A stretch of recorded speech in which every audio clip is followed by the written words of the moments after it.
আপনি কি জানেন এই পৃথিবী হয়ে উঠেছিল এক মৃত্যুপুরী আর ধ্বংস করে দিয়েছিল জীবন? তাও আবার একবার না, অন্তত 5 বার ঘটেছিল এমন বিশাল ঘটনা। আর এই ঘটনাকে বিজ্ঞানীরা বলছেন গণবিলুপ্তি বা ম্যাস এক্সটিনশন। প্রতিবারই পৃথিবীতে থাকা প্রাণীকুলের অর্ধেকের বেশি মারা পড়ে এসব ঘটনায়। এমনকি গবেষকরা ধারণা করছেন আমরা এগিয়ে যাচ্ছি ষষ্ঠ ম্যাস এক্সটিনশনের দিকে। বিশ্বের ইতিহাসে প্রথম গণবিলুপ্তির প্রমাণ পাওয়া যায় অর্ডোভিশন যুগে। আজ থেকে প্রায় 440 মিলিয়ন বছর আগে ঘটে এই বিলুপ্তি। অর্ডোভিশন যুগে পৃথিবীর সব প্রাণী মূলত ছিল সমুদ্রে। বিভিন্ন রকমের সামুদ্রিক উদ্ভিদ, মাছ, শামুক ইত্যাদির বিচরণ ছিল বিশ্বজুড়ে।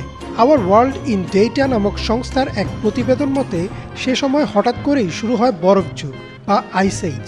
2 মেরুর বরফের আকার ও আয়তন বৃদ্ধি পেতে থাকে দ্রুত আর কমতে থাকে সমুদ্রের উচ্চতা। শুধু তাই না, সমুদ্র পৃষ্ঠের উপর জমে বরফের আস্তর। সে সময় প্রাণীরা এমন শীতল পরিবেশের জন্য মোটেও প্রস্তুত ছিল না। ফলাফল, পৃথিবীতে থাকা প্রাণী জগতের 86% একেবারে বিলুপ্ত হয়ে যায়। দ্বিতীয় ম্যাস এক্সটিনশনটি ঘটে ডেভোনিয়ান যুগের শেষে, যা শুরু হয় আজ থেকে প্রায় 360 মিলিয়ন বছর আগে। এই যুগে ইতিমধ্যেই প্রাণীকুলের এক বিরাট অংশ সমুদ্র ছেড়ে ডাঙায় উঠে আসে। সে সময় বায়ুমণ্ডলে কার্বন ডাইঅক্সাইডের উপস্থিতি বেশি ছিল, ফলে পৃথিবীর তাপমাত্রা যথেষ্ট উত্তপ্ত ছিল আর প্রাণীরাও সেই উত্তপ্ত পরিবেশেই স্বাচ্ছন্দ্যে বসবাস করছিল। কিন্তু এই যুগের শেষের দিকে হঠাৎ বিশ্বজুড়ে বেড়ে যায় গাছপালা। আর বেশি গাছপালা থাকার কারণে তারা বায়ুমণ্ডল থেকে কার্বন ডাইঅক্সাইড শুষে নেয় আর অক্সিজেন নির্গত করতে থাকে। ফলে দ্রুত কমতে থাকে বৈশ্বিক তাপমাত্রা। যখন পরিবেশ দ্রুত শীতল হয়ে যায়, তখন গরমে অভ্যস্ত প্রাণীরা আর টিকে থাকতে পারল না। প্রায় 75% প্রাণী মারা গেল।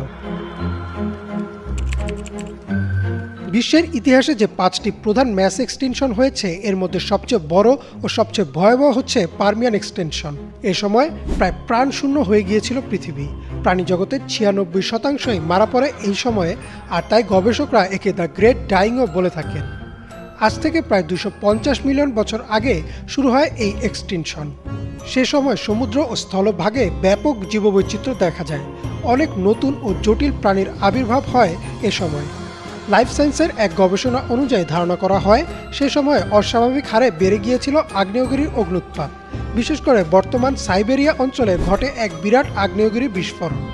এই আগ্নেয়গিরি বাতাসে কার্বন ডাইঅক্সাইড ও সালফারের মাত্রা প্রচণ্ড রকমের বাড়িয়ে দেয়, যার ফলে শুরু হয় প্রচণ্ড রকমের গ্লোবাল ওয়ার্মিং আর অ্যাসিড বৃষ্টি। অ্যাসিড বৃষ্টির পরিমাণ এত বেশি ছিল যে তা সমুদ্রের পানিতেও অ্যাসিডের পরিমাণ বাড়িয়ে দেয় বহুগুণে।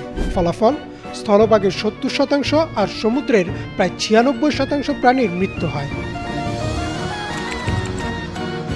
ট্রায়াসিক যুগে ডাইনোসরের আবির্ভাব হয়। একই সময় হঠাৎ করে সমুদ্রের তলদেশে থাকা আগ্নেয়গিরিগুলো বিস্ফোরিত হতে থাকে। ঠিক কী কারণে এই বিস্ফোরণগুলো হয় তা এখনও পরিষ্কার নয় গবেষকদের কাছে। কিন্তু এর ফলে 80% প্রাণী বিলুপ্ত হয়ে যায়।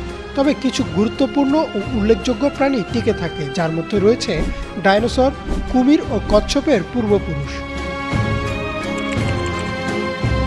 ট্রায়াসিক যুগে বেঁচে যাওয়া ডাইনোসররা ধীরে ধীরে বড় হয় আর সংখ্যায় বৃদ্ধি পায় এই ক্রিটেশিয়াস যুগে। পুরো পৃথিবী জুড়ে ছড়িয়ে যায় ডাইনোসরদের রাজত্ব। আজ থেকে 65 মিলিয়ন বছর আগে মহাকাশ থেকে এক গ্রহাণু আছড়ে পড়ে বর্তমান মেক্সিকোতে। আর এই গ্রহাণুই পৃথিবী থেকে মুছে দেয় ডাইনোসরদের। বলা হয় এই গ্রহাণুর আঘাতের কারণে ওই এলাকার ডাইনোসররা সাথে সাথেই মারা যায়। আঘাত থেকে যে ধুলা ও ছাই সৃষ্টি হয় তা পৃথিবীকে ঢেকে রেখেছিল কয়েক বছর। ফলে সূর্যের আলো পৌঁছাতে পারেনি পৃথিবীতে, যার কারণে মারা যেতে থাকে গাছপালা। গাছপালার অভাবে মারা যায় তৃণভোজী ডাইনোসর, আর তৃণভোজী ডাইনোসরের অভাবে মারা যায় মাংসাশী ডাইনোসররা। বলা হয় পুরো ডাইনোসর জাতির মারা যেতে 1 থেকে 2 বছরের মতো সময় লেগেছিল। ডাইনোসরদের বিলুপ্তি ছিল পৃথিবীর এই পর্যন্ত ইতিহাসের শেষ ম্যাস এক্সটিনশন। তবে গবেষকরা ধারণা করছেন ষষ্ঠ এক্সটিনশনের দিকে আমরা খুব দ্রুত এগিয়ে যাচ্ছি। আর এর কারণ হচ্ছে মানুষ নিজে। ইতোমধ্যেই মানুষের কারণে বহু প্রাণী বিলুপ্ত হয়ে গেছে। অতিরিক্ত নগরায়ন, কার্বন নিঃসরণ, বৃক্ষ নিধন, কীটনাশক ব্যবহার ইত্যাদি কারণে বিশ্বের জলবায়ু আরও একবার যাচ্ছে ভয়াবহ এক পরিণতির দিকে। মানুষ কি পারবে এই ম্যাস এক্সটিনশনের পরেও টিকে থাকতে? ইমরান মাহমুদ, বাংলা ভিশন।